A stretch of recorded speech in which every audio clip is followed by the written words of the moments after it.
Bonsoir à tous, ravi de vous retrouver sur Monaco Info pour une nouvelle édition au sommaire de votre JT ce soir. Après Coppelia et Lac, les ballets de Monte-Carlo présentent le songe au Grimaldi Forum à partir de dimanche. Nous l'évoquerons avec la danseuse Mimosa Koike, forcément heureuse de retrouver la scène et le public. Nous ferons ensuite un point sur le chantier de l'îlot Pasteur qui doit notamment accueillir le nouveau collège.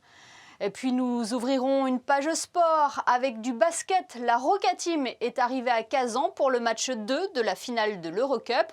Nous y rejoindrons notre envoyé spécial Frédéric Elion avant de parler de cette rencontre avec le journaliste sportif David Cosette.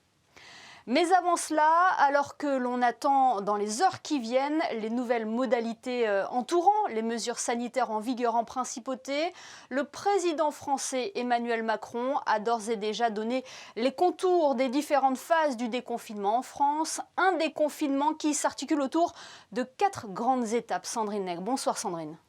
Bonsoir Émilie, bonsoir à tous. Une date tout d'abord à retenir, toute proche, celle du 3 mai, qui va être marquée par la fin de l'attestation en journée, la levée des restrictions pour les déplacements interrégionaux et les réouvertures en demi-jauge des classes pour les élèves de 4e et de 3e, idem pour les lycéens. Passons au 19 mai, couvre-feu repoussé à 21h, réouverture des commerces, des terrasses de bars et restaurants, mais pas seulement. La nouvelle était très attendue par le monde de la culture et une très grande partie de la population. Réouverture des musées, des salles de cinéma et des théâtres, avec bien sûr des jauges limitées. Réouverture aussi des établissements sportifs de plein air et couverts pour les spectateurs, toujours avec des jauges limitées. Le 9 juin, le couvre-feu passera à 23h. Le service en salle dans les cafés et les restaurants sera possible mais limité. Les salles de sport ouvriront de nouveau leurs portes. Un pass sanitaire sera mis en place pour permettre l'accueil jusqu'à 5000 personnes dans les lieux de culture et les établissements sportifs. Pass qui sera aussi d'actualité pour la réouverture des foires et salons. À cette date, les touristes étrangers avec ce pass pourront être accueillis en France. Enfin, le 30 juin, fin du couvre-feu, fin des limites de jauge selon la situation sanitaire locale, possibilité d'accéder à tout événement de plus de 1000 personnes en extérieur et en intérieur avec passe sanitaire, maintien des gestes barrières, discothèques toujours fermées.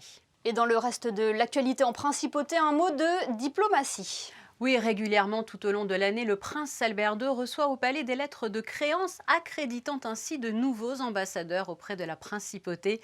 Eh bien, ce jeudi, précisément, 4 ambassadeurs se sont succédés. Ils représentaient le royaume hachémite de Jordanie et 3 républiques, celles de l'Argentine, du Bénin et du Népal. Ces lettres sont aussi l'illustration des liens diplomatiques qui existent entre la principauté et ces pays. Autre exemple des liens qui unissent Monaco et les pays étrangers, ce prochain mai binaire. Oui, sur le plan économique, avec ce nouveau mai binaire destination business consacré à l'Espagne et sa capitale, Madrid, le 11 mai à 11h, le rendez-vous sous l'égide de l'ambassade de Monaco en Espagne sera proposé par le MEB, afin d'en savoir plus sur ce pays du bassin méditerranéen qui souhaite transformer son modèle productif selon 4 grandes priorités: la transition écologique, la transition numérique, la cohésion sociale et territoriale et l'égalité femmes-hommes. Pour connaître toutes les modalités, n'hésitez pas à écrire à l'adresse qui s'affiche au bas de votre écran. Et une information pratique qui va intéresser les usagers des bus de Monaco, Sandrine. Samedi, jour de la fête du travail, qui est un jour férié. Comme tous les ans, à l'occasion de cette journée, la compagnie des autobus de Monaco fait savoir à ses usagers qu'il n'y aura pas de desserte par autobus du réseau urbain de la Principauté. En revanche, pas de jour chômé pour les monabikes, par exemple, donc n'hésitez pas si besoin à vous déplacer en vélo. C'est bon pour la forme et pour la planète. Les déplacements à pied sont aussi, vous le savez, facilités sur le sol monégasque par les différentes liaisons mécaniques, ascenseurs et escalators. C'est noté, merci Sandrine. Ce jeudi 29 avril correspond à la Journée internationale de la danse, l'occasion pour nous de mettre en lumière, comme nous le faisons souvent sur notre antenne, les ballets de Monte-Carlo. La compagnie vient de présenter Coppelia et Lac au Grimaldi Forum et s'apprête à proposer le songe, des représentations en présence du public et ce dans le plus strict respect des mesures sanitaires. Pour aborder cela, nous avons contacté l'une des danseuses des ballets de Monte-Carlo. Bonsoir Mimosa Koike. Bonsoir Émilie. Il y a eu un goût d'inachevé en fin d'année. J'imagine que vous êtes heureuse de retrouver la scène, de renouer avec le public, hein. Oui, exactement. C'est vrai qu'on y était presque. Même j'étais sur scène en train de danser, mais malheureusement, voilà, on devait s'arrêter. Mais là, du coup, on est très, très heureux de revenir sur cette scène de Grimaldi Forum. C'est un vrai défi dans le contexte sanitaire actuel de se produire sur scène?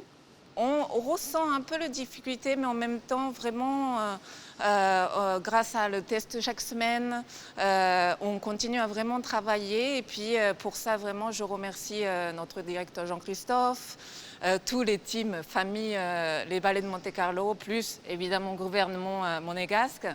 Et puis, on est conscient qu'on a beaucoup de chance d'avoir les publics, de pouvoir danser devant les publics. Ça nous touche vraiment. Oui, le public est au rendez-vous. Comment se sont passées les représentations de Coppelia et de Lac? Ça s'est très très bien passé. Évidemment, ce n'est pas rempli à 100% à cause de cette situation, mais on ressent vraiment le bonne énergie du public et grâce à ça, on est vraiment très heureux. Et avec le songe, ce sont des créations emblématiques de Jean-Christophe Maillot que vous connaissez très bien, Mimosa, hein. Oui, j'étais dans la création aussi. Et ça fait un moment que je crois qu'on n'a pas joué à Monaco. Donc, on est très heureux de pouvoir donner ça. Et puis, je crois que c'est jusqu'au 4. Donc, j'espère que vous allez tous venir nous voir danser. Et, voilà, on sera ravis. La confiance de Jean-Christophe Maillot de vous attribuer de grands rôles dans ces classiques, cela vous touche? Oui, ça me touche, évidemment. Et ça fait, je crois, 19e année que je suis dans cette compagnie. Donc voilà, je suis toujours très heureuse de pouvoir danser. Et puis devant ces grands publics, je suis très heureuse. Justement, Mimosa, qu'est-ce que les ballets de Monte-Carlo représentent pour vous? C'est une seconde famille? Ouais, c'est exactement ça. Parce que, en fait, je suis partie à 15 ans de chez moi. Et puis, voilà, comme je vous dis, 19e année ici, c'est vraiment beaucoup de temps ici. Ça fait partie de ma famille, deuxième famille. C'est tout. J'ai pas d'autres mots à dire. Alors là, vous produisez au Grimaldi Forum. Vous avez hâte aussi de pouvoir repartir sur les routes. Je crois qu'une date est prévue en Espagne prochainement. Oui, ça fait tellement longtemps qu'on n'est pas parti. Et c'est vrai que nous, dans cette compagnie, c'est presque moitié d'année. On était partis en tournée. Donc ça nous manque. Ça nous manque aussi de pouvoir voyager et puis de voir d'autres cultures, d'autres nourritures, d'être aussi avec mes collègues, de voyager. J'ai hâte. Et en attendant, on vous retrouve donc sur la scène du Grimaldi Forum avec les ballets de Monte-Carlo pour le songe jusqu'au 4 mai. Merci beaucoup, Mimosa Koike, d'avoir été avec nous ce soir. Merci beaucoup. Parlons de toute autre chose à présent. Régulièrement, nous faisons le point sur les différents chantiers de la principauté. Aujourd'hui, focus sur celui de l'îlot Pasteur. Les premiers équipements, et notamment le nouveau collège, seront livrés courant 2024. Alexandra Pani, vous aviez déjà réalisé un reportage sur ce chantier il y a quelques mois. Où en sont les travaux, Alexandra ? Oui, c'était exactement il y a 3 mois. Je suis donc de retour sur ce chantier de l'îlot Pasteur. Et vous pouvez le constater derrière moi, il y a eu beaucoup d'évolutions. Comment ça se passe aujourd'hui? On est dans les temps, on voit que ça avance bien. Oui, je confirme les propos d'il y a 3 mois, on est dans les temps. Donc on vient de franchir une grande étape qui est la fin des fondations. Donc sur la côté canton, donc on va pouvoir démarrer le gros œuvre maintenant, à l'instar de ce qui s'est déjà fait côté Cap d'Aille, avec l'élévation du côté collège. Donc là depuis, en plus entre-temps, donc côté collège, le gros œuvre a continué. On a continué à faire monter les éléments structuraux principaux du collège. Et là, d'ici à l'été, là, on va avoir une prochaine phase assez importante, qui est qu'on va pouvoir créer le futur parvis piéton au-dessus de la piscine et du gymnase. Donc on va avoir quasiment près de 60% du futur parvis là, devant Millennium Villa Pasteur. Et après, d'ici l'automne à peu près, on aura fini la grande dalle parvis, y compris au-dessus de la future espace Léo Ferré. Pour le public, ce qui sera vraiment visible, c'est ce que vous disiez, fin d'année, c'est ça, et après fin de chantier? Et après, donc, alors, on va dire que le gros œuvre déjà, le collège et l'immeuble de bureaux, on les verra apparaître déjà courant 2022 jusqu'à 2023. On va dire que le gros œuvre sera déjà terminé pour le public. Ils verront déjà à quoi ressemble après l'îlot Pasteur. Ce qu'ils ne verront pas, ce sont les terrassements des 4 niveaux de parking qui vont se faire à l'abri de cette fameuse boîte. Donc vous ne verrez pas ces travaux-là. Et pourtant, c'est quand même important, c'est quand même un parking public de 900 places. Et cela, on va les faire qu'à partir de maintenant, quasiment, enfin entre maintenant et fin d'année. Ils vont se terrasser jusqu'à 2023. Le gros œuvre va se construire après depuis tout le bas, donc ça ne se verra pas du tout. Et puis après, donc viendront, après quasiment, il y aura à peu près 250 personnes à peu près sur le chantier, voire un peu plus, en pointe, pour vraiment après venir équiper, installer, aménager tous ces locaux-là. Parce que bon, le collège, les bureaux, plus tout ce qu'il y a dessous, avec le gymnase, la piscine, l'espace Léo Ferré, un centre de tri postal, une médiathèque. Merci beaucoup. Je vous en prie. 100 000 mètres carrés de construits donc au final pour ce chantier impressionnant. Il faudra encore un petit peu patienter, mais vous l'aurez compris, on sera prochainement de retour pour suivre l'avancée des travaux. Effectivement, merci Alexandra. Un mot à présent sur cette convention de partenariat entre l'Institut monégasque de formation aux professions judiciaires et l'Université Nice-Côte d'Azur. Un partenariat pédagogique et scientifique officialisé aujourd'hui et qui présente plusieurs objectifs. Plus de détails dans ce reportage de Vanessa Dessy et de Serge Prémont. Afin d'assurer la préparation des étudiants au concours de la magistrature et à l'examen d'avocat en principauté, l'Institut monégasque de formation aux professions judiciaires voit le jour le 12 avril dernier, une dynamique créée autour de plusieurs objectifs. Il s'agit donc de mettre en place un cycle de préparation qui correspond à un besoin, à une utilité et qui était demandé aussi à la fois par les étudiants mais également aussi par le jury. Le deuxième objectif est d'assurer des séminaires de formation continue pour les magistrats, les avocats et l'ensemble des professions judiciaires. Et celui-ci plus ambitieux, je vais dire, c'est-à-dire qu'il s'agit d'organiser des colloques, des manifestations sur des thématiques juridiques, des colloques qui peuvent avoir une dimension aussi internationale. Et puis le quatrième objectif, celui qui est important aussi et auquel je tiens beaucoup, c'est de promouvoir et diffuser la jurisprudence, la doctrine monégasque sur le droit et sur ses évolutions. Afin de compléter leur formation, les candidats inscrits à l'Institut monégasque de formation aux professions judiciaires bénéficieront de certains cours gratuits dispensés par la faculté de droit. Le secrétaire d'État à la justice et le président de l'Université Côte d'Azur ont procédé à la signature d'une convention de partenariat afin de concrétiser cette coopération. Elle participe au rayonnement de nos territoires, à l'excellence de nos territoires.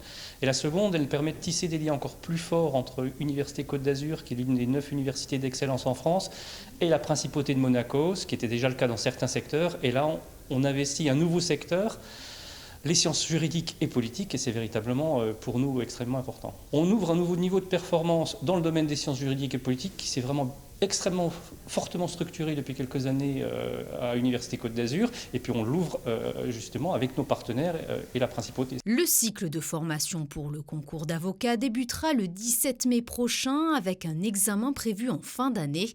Quant au cycle préparatoire au concours de la magistrature qui aura lieu en 2022, commencera après les congés d'été. Ouvrons une page sport maintenant. Vous le savez, la Roca Team a arraché dans les dernières secondes le match 1 de la finale de l'Eurocup face à Kazan. Les Monégasques se sont envolés pour la Russie au lendemain de leur victoire. La Russie, où vous vous trouvez actuellement avec l'équipe de Zvezdan Mitrovic, Frédéric Elion. Effectivement, c'est ici à Kazan, dans le Tatarstan, que l'AS Monaco Basket s'apprête à disputer la rencontre la plus importante de son histoire. Monaco est à 40 minutes d'un sacre européen en Eurocup. Les Monégasques sont arrivés hier soir ici en Russie après un périple de plus de 15 heures passées dans les aéroports et les avions. It was a long trip, 3 flights, took all day. So today's just about getting a little bit active, getting the muscles going again, but not too much. I still need to rest because I got a big one tomorrow. Yeah, of course. We would always wish to end it sooner, so that's the goal. So that's how we're going to approach it. Et le programme de la journée est un petit peu particulier pour une veille d'avant-match. Pas d'entraînement dans la salle de Kazan, mais plutôt un réveil musculaire. Et comme vous pouvez le voir, les joueurs sont d'ailleurs partis en taxi, mais pas en bus, puisqu'ici, ce sont les vacances scolaires en Russie. Il n'y avait aucun bus de disponible pour donc se rendre à la salle de musculation. C'est donc ce soir que les joueurs de Zvezdan Mitrovic pourront s'entraîner pour la première fois dans la salle de Kazan avant le match demain, 19h, heure russe. Et 18h heure française. Merci Frédéric. Et pour aborder ce match le plus important de l'histoire de la Roca Team, comme vous venez de le dire, nous sommes avec le journaliste sportif David Cosette. Bonsoir David. Bonsoir. Que vous inspire déjà la victoire de la Roca Team mardi dernier face à Kazan? Vous étiez d'ailleurs à Gaston Médecin pour vivre ce match. Oui, j'ai eu la chance d'être dans la salle. La victoire du cœur, parce que je crois que Kazan devait se voir beau vers la fin du match avec une victoire à l'extérieur. Et franchement, c'était assez mal embarqué. Et c'est un peu la constante de Monaco cette saison. Et puis aussi les autres saisons avec le coach Zvezdan Mitrovic. C'est la défense qui a permis de remporter ce match. Et ça tombe bien parce que je crois qu'ils vont en avoir un petit peu besoin sur le match retour. Ouais, c'était un match complètement fou, jusqu'au bout du suspense, un peu comme en demi-finale face à Gran Canaria.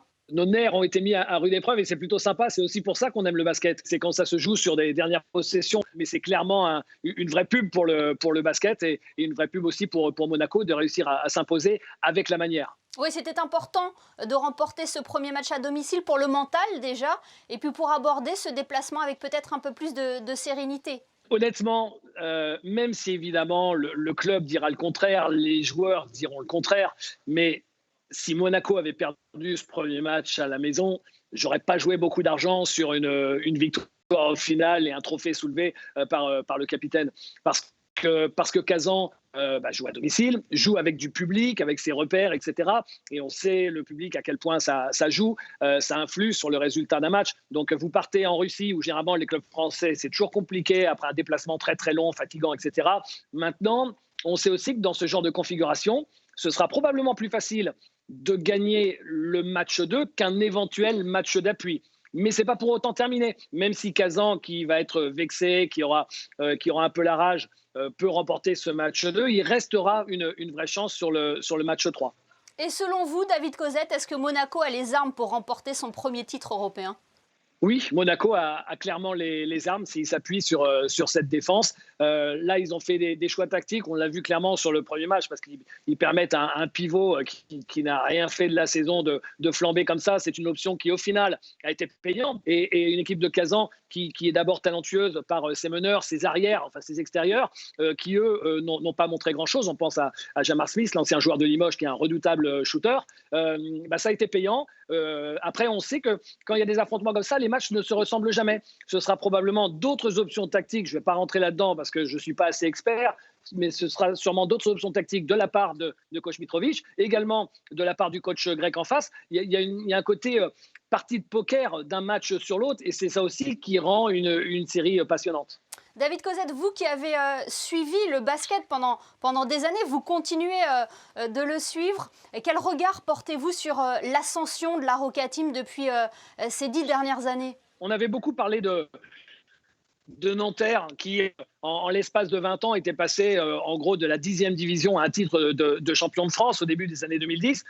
Monaco, c'est la même chose, mais en plus concentré. C'est quand même dingue. Moi, j'habite à Hyères ici, je vois l'équipe de Hyères-Toulon qui est en National 2. C'était le classement de Monaco.